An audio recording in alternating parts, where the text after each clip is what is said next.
A Petrobras assinou um contrato, olha, de quase 2 bilhões de reais com duas empresas, uma chinesa e uma brasileira, que é para dar continuidade à construção do complexo.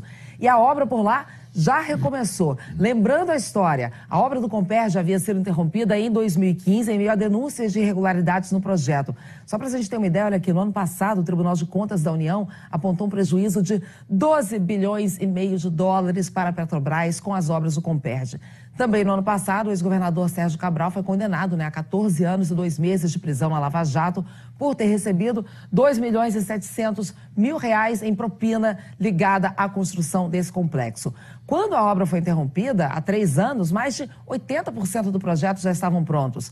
A previsão é que com a retomada sejam gerados cerca de 3 mil postos de trabalho. Mas em meio a essa boa notícia, o Ministério Público do Rio descobriu irregularidades nas licenças concedidas para a construção do complexo. E os procuradores pedem que a Petrobras pague 7 bilhões e meio de reais em reparação por danos sociais e ambientais. Bom, Bom Dia Brasil teve acesso com exclusividade ao resultado da investigação que o Ministério Público do Rio de Janeiro fez sobre a construção do Comperj. Veja aí a reportagem do André Trigueiro. Uma obra gigantesca, ainda inacabada, que mudou a paisagem de Itaboraí, na região metropolitana do Rio. O Comperj era para ser o maior empreendimento do Brasil na área de petróleo e gás. Mas a crise da Petrobras determinou mudanças no projeto. A previsão agora é que o complexo petroquímico processe o gás da Bacia de Santos a partir de 2020. Só que a companhia deixou de cumprir várias exigências ambientais previstas antes do início das obras. O Bom Dia Brasil obteve com exclusividade o resultado de 10 anos de investigações do Ministério Público do Rio. Foram descobertas irregularidades em 106 licenças ambientais, com mais de 2.400 exigências que nunca foram cumpridas. Fomos ver de perto algumas dessas irregularidades. Acompanhamos uma equipe do MP nos arredores do Comperj. Uma escolta fortemente armada deu apoio ao nosso comboio.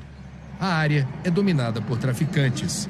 Eu estou a exatos 20 quilômetros da Baía de Guanabara, que fica naquela direção, e essa estrada foi construída pela Petrobras, ligando a Bahia ao Comperj, para o transporte de máquinas e equipamentos pesados utilizados na construção do complexo petroquímico.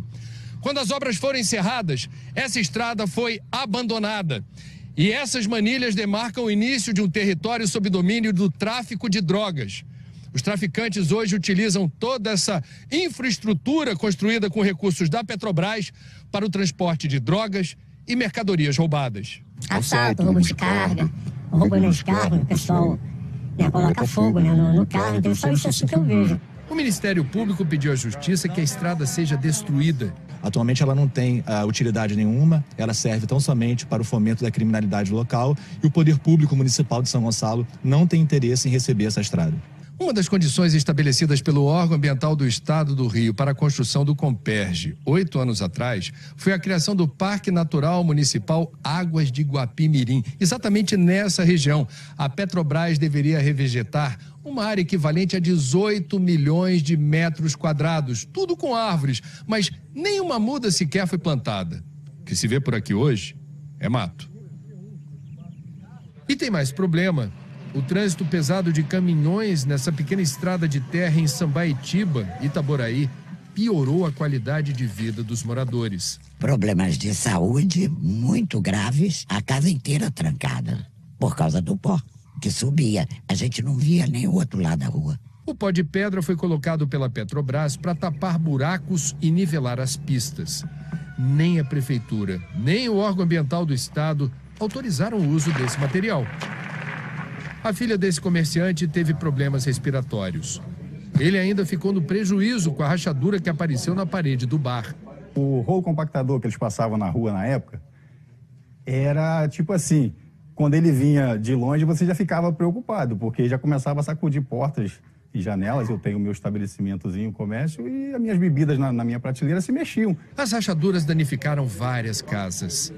As denúncias do Ministério Público resultaram em 5 ações ambientais contra a empresa, o governo do estado do Rio e o INEA, o órgão ambiental responsável pelo licenciamento, que teria sido omisso na fiscalização. O gigantesco processo, que mobilizou 12 peritos, soma mais de 1.000 folhas. Os pedidos de reparação chegam a 7,5 bilhões de reais. É bom deixar claro que o Ministério Público não é contra o empreendimento em si. Economicamente, nós reconhecemos a importância e a relevância dele. Ocorre, porém, que ele não deve ser feito de qualquer forma, passando por cima de etapas relevantes para preservar, sobretudo, o aspecto ambiental e social também dessa importante região.